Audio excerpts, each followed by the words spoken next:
What's up, everybody, and welcome to another episode of Something Amazing. This week, we're going to be talking about the big news that Nvidia dropped about a week ago, and that is the launch of the new range of RTX 30 series of graphics cards. Let's get into it.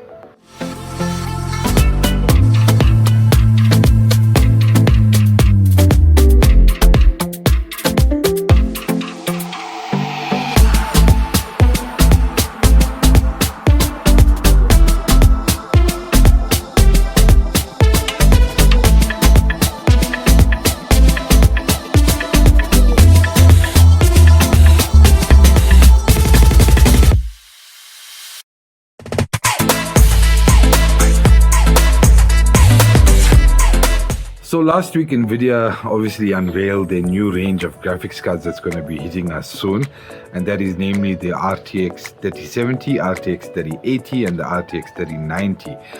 And what's got the community abuzz is obviously the fact that they say the RTX 3070 is going to give you RTX 2080 Ti performance at less than half the price, and that's obviously got everybody quite excited. Obviously the RTX 2080 Ti is the king at the moment, but it's priced so high that it's unaffordable for most individuals out there.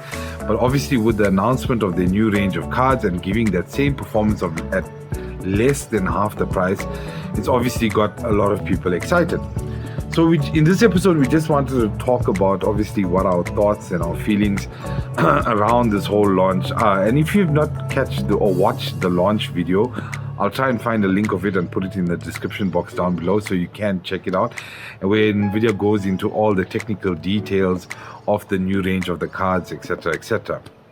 Obviously, one of the things that's gotten a lot of people excited is that the new cards have almost double the number of CUDA cores, but it does not equate to double the performance, because what they've actually done is they've doubled the number of CUDA cores within the SM units, and the number of the SM units is actually what leads to performance.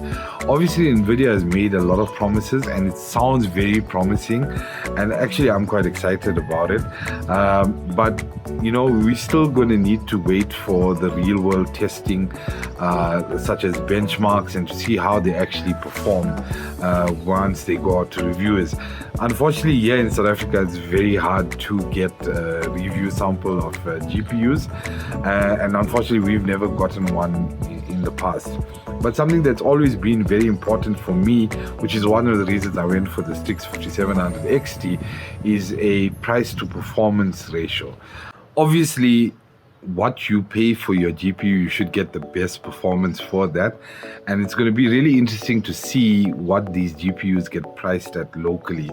Obviously, once the real world tests come out and the benchmarks come out, you want to get the best bang for your buck. So that's going to be something really interesting to keep an eye out for.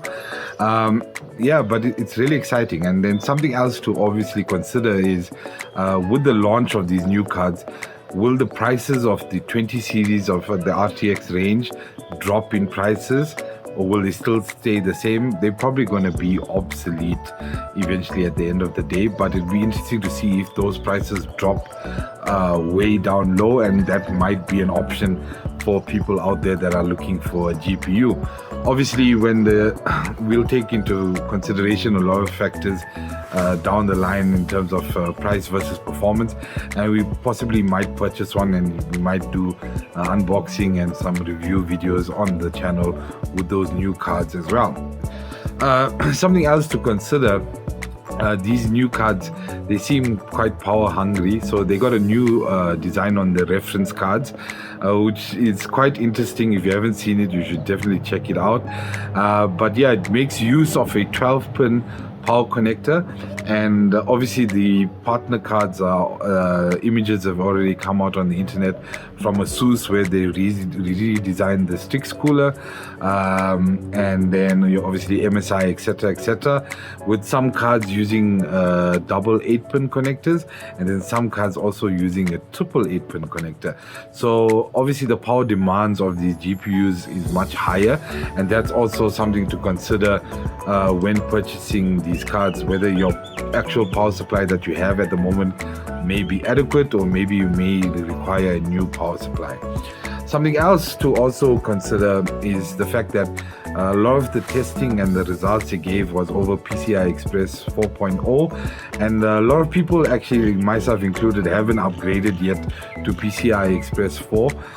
So it'll be interesting to see what the actual performance results of these new RTX 30 series of graphics cards will be on PCI 3.0.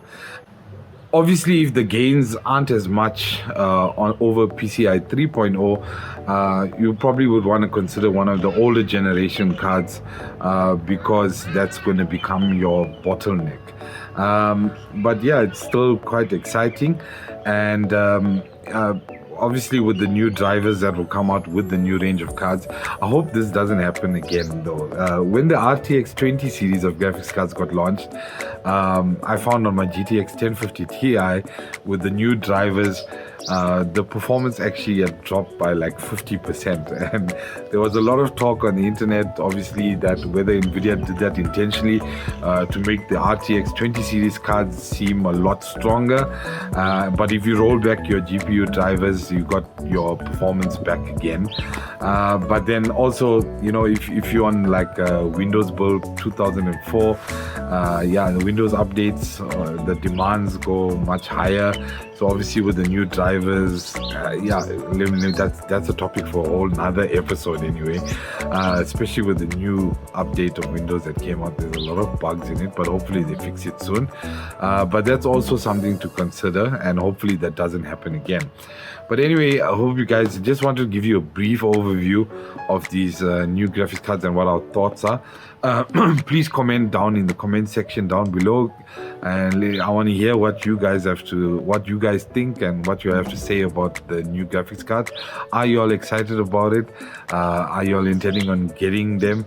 Obviously we're going to wait for pricing. It usually hits later here in South Africa, and we're obviously going to wait for the real world testing to see if it actually lives up to Nvidia's claims. But yeah, it's exciting times ahead. Nvidia, at the end of the day, Nvidia is still going to be the king compared to AMD.